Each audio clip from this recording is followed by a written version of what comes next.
ሰበር ዜና። የኢራን ጠቅላይ መሪ አገራቸው ለአሜሪካ የማይረሳ ትምህርት ማዘጋጀቷን ተናግረዋል። ሙሉ መግለጫውን በትንታኔ ትሰማላችሁ። አሜሪካ ሳውዲ አረቢያ በራሷ ግዛት ውስጥ ዩራኒየም እንድታበለጽግ ተስማምታለች። በዝርዝር ታደምጡታላችሁ። ኢራን በዮርዳኖስ በፈጸመችው ጥቃት 2 የአሜሪካ ወታደሮች ሲገደሉ አንዱ የደረሰበት አልታወቀም ተብሏል። ተጨማሪ መረጃ አለ። የፑቲን ሀገር ሩሲያ በዩክሬን ዋና ከተማ ከፍተኛ ነው የተባለ ባላስቲክ ሚሳኤል ጥቃት ፈጽማለች። በጥልቅ ትንታኔ ይቀርብላችኋል። ጤና ይስጥልኝ የተወደዳችሁና የተከበራችሁ የቻናሌ ቤተሰቦች፣ እስከ መጨረሻው ድረስ አብራችሁን ስትቆዩ እነዚህንና ሌሎችንም ሰበር መረጃዎች በትንታኔ የምትሰሙ ይሆናል። ቪዲዮውን ላይክ፣ የዩቲዩብ ቻናሌን ሰብስክራይብ አድርጋችሁ እንድትጀምሩ እየጠየኩ እስከ መጨረሻው ድረስ አብራችሁ እንድትቆዩ ጋብዛለሁ። አሁን ወደ ዝርዝር ዜናዎች አልፋለሁ። በቀዳሚነት የኢራን ጠቅላይ መሪ አገራቸው ለአሜሪካ የማይረሳ ትምህርት ማዘጋጀቷን ተናገሩ። የኢራን ጠቅላይ መሪ ሞጅታባ አሊ ካሚኒ አሜሪካ ጊዜ የተኩስ አቁም ስምምነቱን በተደጋጋሚ መጣሷ የፕሬዚደንት ዶናልድ ትራምፕ ፊርማ ዋጋ የለሽ እንደሆነ የሚያሳይ ነው አሉ።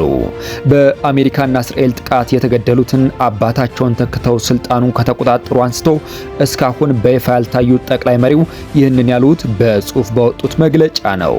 አሜሪካ ግጭቱን ለማባባስ ትፈልጋለች በማለት የከሰሱት ሞጅታባ ኻሜኒ ኢራንም ለዋሽንግተን የማይረሳ ትምህርት እንዳዘጋጀችላት ገልጸዋል። አሜሪካና ኢራን ጦርነቱን የሚቋጭ መጨረሻ ድርድር እንዲያደርጉ በር የሚከፍት የመግባቢያ ስምምነት የተፈራረሙት ሰኔ ላይ ነበር። በአሜሪካ በኩል የፈረሙት ፕሬዚደንት ትራምፕ ሲሆኑ ፕሬዚደንት መስዑድ ፔዜሽኪያን ደግሞ ኢራንን ወክለው ፊርማቸውን አኑረዋል። ይሁን እንጂ በሳምንታት ልዩነት የሁለቱ ሀገራት ግጭት አገርሽቷል። ፕሬዚደንት ትራምፕም ባለፈው ሳምንት ረቡዕ ጊዜያዊውን ስምምነት አብቅቷል ብለዋል። አሜሪካ ስምምነቱን በተደጋጋሚ መጣሷን በማንሳት የከሰሱት የኢራኑ ጠቅላይ መሪ ይህም አንድ መሰረታዊ እውነት አሳይቷል፣ የአሜሪካ ፕሬዚደንት ፊርማ ሙሉ በሙሉ ዋጋ የለሽና ተአማኒነት የጎደለው ነው ብለዋል። አሁን የአሜሪካ ጠላት ግጭቱን ለማባባስ እየፈለገ ነው። ለዚህም ከፍተኛ ዋጋና ተጨማሪ ውርደት ያጋጥመዋል።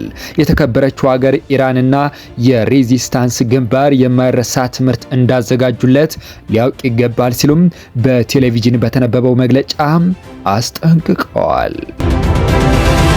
ከዚሁ ጋር በተያያዘ ኢራን ከሰሞኑ የአሜሪካ ድብደባ በኋላ በባህረ ሰላጤው ሀገራት ላይ የምትፈጽመውን ጥቃት አጠናከረች። ቅዳሜ ዕለት ኢራን በባህረ ሰላጤው በሚገኙ የአሜሪካ አጋር ሀገራት ላይ የምትፈጽመውን ጥቃት አጠናክራ መቀጠሏን ሮይተርስ ዘግበዋል። አሜሪካ ለ7ኛ ጊዜ ትላንት ምሽት በኢራን ወታደራዊ ተቋማት ላይ ድብደባ መፈጸሟን አስታውቃለች።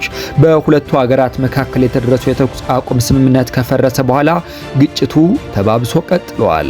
ኩዌት የውሃ ማጣሪያዋ በኢራን ሚሳኤል የተመታባት ሲሆን አውሮፕላን ማረፊያዋን በተደጋጋሚ በደረሰበት የሚሳኤልና የድሮን ጥቃት ስጋት ምክንያት አገልግሎቱን አቋርጧል። የኢራን አብዮታዊ ዘብ በኩዌት አሪፍ ጃን የጦር ካምፕ የሚገኝ የአሜሪካ ጦር ድጋፍ ሰጭ ማዕከል ላይ ጥቃት ፈጽመው የራዳር ተቋሙን ማውደሙን አስታውቋል። የኢራን ብሔራዊ መገናኛ ብዙሃን አብዮታዊ ዘቡ በባህሬን የአሜሪካ ጦር አውሮፕላኖች የተሰባሰቡትን ሼክ ኢሳ የጦር ሰፈርና የደህንነት መረጃ ማዕከልን ማጥቃቱን ዘግበዋል። ሮይተርስ የዘገባውን ትክክለኛነት ለማጣራት ያደረገው ጥረት አልተሳካም። የአሜሪካን ጦር ጭካኔ የሚገታ ዓለም አቀፍ ተቋም ስለሌለ ያጠቃችሁን እናንተም በተመሳሳይ መልኩ አጥቁት የሚለውን የቁርአን ትዕዛዝ ከመከተል ውጭ ሌላ አማራጭ የለንም ሲሉ የአብዮታዊ ዘቡ በመግለጫው አስታውቋል። ዘቡ በዚህ መግለጫው በአካባቢው የሚገኙ የአሜሪካ አጋሮች ተጨማሪ ጥቃቶች ሊያጋጥሟቸው እንደሚችሉ አስጠንቅቋል። አርብ ዕለት ሁለቱም ወገኖች በመርከብ እንቅስቃሴ ላይ ያነጣጠሩ እርምጃዎችን የወሰዱ ሲሆን የአሜሪካ የባህር ኃይል ወደ ኢራን የሚሄዱ መርከቦችን ያገደ ሲሆን ቴህራን በበኩሏ የዓለምን የ1/5 የነዳጅ አቅርቦት የሚተላለፍበት ወሳኝ ውሃ መስመር ላይ ሕግ የጣሱ ያለቻቸው መርከቦች ላይ ማነጣጠሯን አስታውቃለች። ሩሲያ በዩክሬን ዋና ከተማ ከፍተኛ ባላስቲክ ሚሳኤል ጥቃት ፈጸመች። ሩሲያ በዩክሬን ዋና ከተማ ኪየቭ በፈጸመችው ተከታታይ የባላስቲክ ሚሳኤል ጥቃት አንድ ሰው ሲገደል ቢያንስ 14 ሰዎች መቁሰላቸውን የዩክሬን ባለስልጣናት አስታውቀዋል። ምሽቱን በተሰነዘረው ጥቃት በክልሉ የሚገኙ በርካታ ቦታዎች ተመተዋል።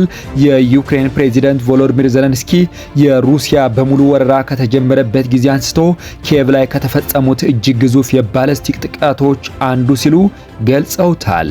የዩክሬን ጦር በበኩሉ የአገሪቱ የአየር መከላከያ ስርዓት ከተሰነዘሩት 41 ሚሳኤሎች ውስጥ 18 ያህሉን መቶ መጣሉን አስታውቋል። ስርዓቱ 108 ድሮኖችን መጥለፉንም ገልጿል። በሌላ በኩል ዩክሬንም ሩሲያ ላይ ጥቃት መፈጸሟን ቀጥላለች።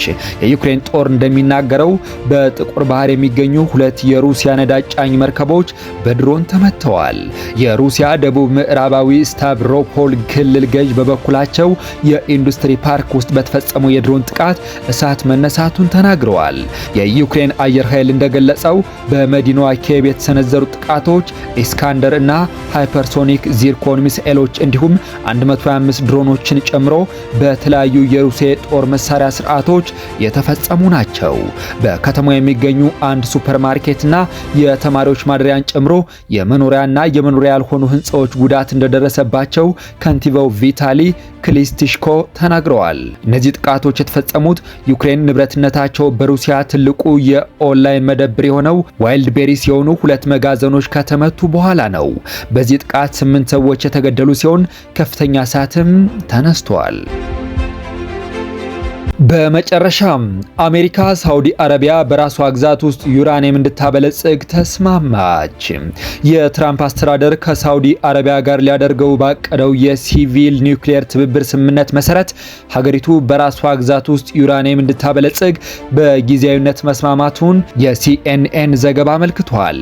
ይህ የተደረሰው መግባባት ዩናይትድ ስቴትስ እስካሁን ድረስ ለሳውዲ አረቢያ የኒውክሌር መርሃ ግብር በነበራት የውጭ ፖሊሲ ላይ ትልቅ ለውጥ የመጣ መሆኑን የሚያሳይ ነው።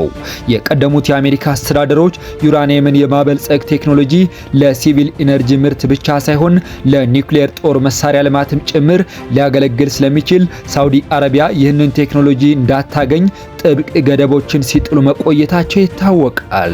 በቀረበው አዲስ የማዕቀፍ ስምምነት መሰረት ሪያድ ከዋሽንግተን ጋር በሚኖራት የሲቪል ኒውክሌር ስምምነት ጥላ ስር ሆና በሀገሯ ውስጥ የዩራኒየም ማበልጸግ ስራን ማከናወን የምትችል ሲሆን ስምምነቱ አሁንም በመጀመሪያ ደረጃ ላይ የሚገኝና ገና ሙሉ በሙሉ እንዳልተጠናቀቀ ተገልጿል። ይህ ውሳኔ ከዩኤስ ኮንግረስ አባላትና የኒውክሌር መሳሪያዎች ስርጭት መከላከል ባለሙያዎች ከባድ ትችትና ጥብቅ ምርመራ እንደሚገጥመው እየተነገረ ነው። ባለሙያዎቹ ሳውዲ አረቢያ ዩራኒየም እንድታበለጽግ መፍቀድ በመካከለኛው ምስራቅ ቀጠና ያለውን የኒውክሌር መሳሪያዎች የመስፋፋት አደጋ በከፍተኛ ሁኔታ ሊጨምረው እንደሚችል በመግለጽ ስጋታቸውን እየሰነዘሩ ይገኛሉ። ስምምነቱ በይፋ ከተረጋገጠ ባለፉት 10 ዓመታት ውስጥ በዩናይትድ ስቴትስ እና በሳውዲ አረቢያ መካከል ከተደረጉት በጣም ጉልህ የኒውክሌር ትብብር ውሳኔዎች አንዱ የሚሆን ሲሆን የቀጠናውን ስትራቴጂካዊ የኃይል ሚዛንና ስሌቶች ሙሉ በሙሉ ሊቀይር እንደሚችል ተገምቷል። የተወደዳችሁ የቻናሌ ቤተሰቦች ለዕለቱ ያስኳቸው ዓለም አቀፋዊ የጂኦፖለቲካዊ ሰበር መረጃዎችን በዚሁ አጠናቀቅኩ። ቪዲዮውን ላይክ፣ ቻናሌን ሰብስክራይብ እያደረጋችሁ የሚዲያው አጋር ይሁኑ እያልኩ ሰላም እንድትቆዩ ተመኘው።